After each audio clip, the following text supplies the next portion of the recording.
ليلة رأس السنة الشلة كلها اتجمعت، بس كان في واحد ناقص، هو بهاء. دخل عليهم وقبل ما يسلم قال لهم: اسمعوا يا رجالة، رأس السنة النهاردة مش خمرة ولا حشيش، مفاجأة، الجديد والبريمو، جبت لكم هيروين ربع جرام. رد صلاح: ويعني هيعمل ايه الربع جرام ده؟ قال له: انت مستهي في الربع جرام؟ دلوقتي تشوفوا الربع جرام ده هيعمل ايه.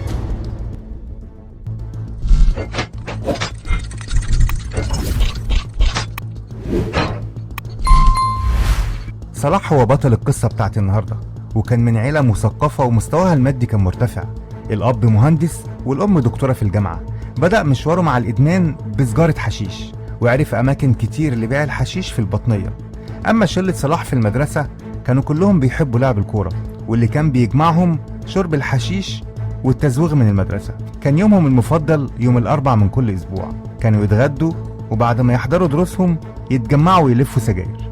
لكن بعد الربع جرام ابتدت حياتهم تتغير 180 درجة، سلوكهم ومشاعرهم وتصرفاتهم، حتى علاقاتهم بأهليهم.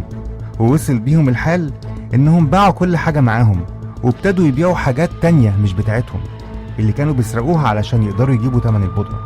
اتقبض على واحد منهم، ومرة كانوا راكبين عربية وهم شاربين، واحد صاحبهم غمي عليه وكان في كمين قدامهم، فاضطروا انهم يرموا صاحبهم بره العربية علشان ما يتمسكوش بواحد ميت. جربوا كل انواع المخدرات، كوكايين وابو صليبة وفراولة وغيرها كتير. بعد ما اتعود صلاح على البودرة ابتدى يدخل في مرحلة جديدة، بقى يشتري البودرة ويبيعها بضعف ثمنها لاصحابه المدمنين علشان يقدر يشتري لنفسه. وصل بيه الحال بانه بقى يتعاطى في اليوم 4 مرات، لدرجة انه مهما كان يزود الجرعة ما بقتش تأثر فيه. عيلته بقت عايشة في جحيم. حاولوا بكل الطرق الممكنة والغير ممكنة انهم يخلوه يبطل، لكن هو رفض وفضل مكمل وما اقتنعش.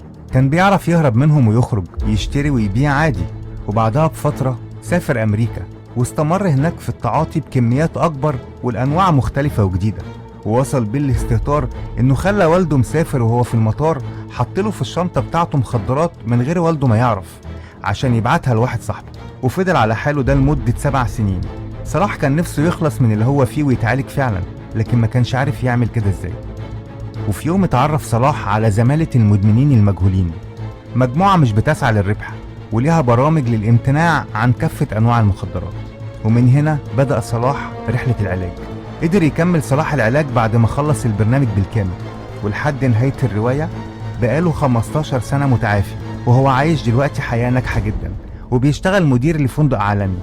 بيقول صلاح انه بيتمنى ان الناس كلها تفهم ان المدمن مريض، والاهم ان المدمن نفسه يفهم انه مريض.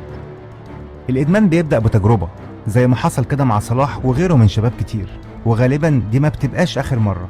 اللي بيحصل ان المخ لما بيتعرض للمادة المخدرة بيبعت اشارات لباقي الجسم توهمه بالاسترخاء والاحساس بالسعادة، وللأسف الاحساس ده مش بيستمر كتير. فبمجرد ان مفعول المخدر يبدأ يتلاشى من المخ بيبعت اشارات تاني للجسم ويقول له خلاص مفيش، كله يرجع زي الاول.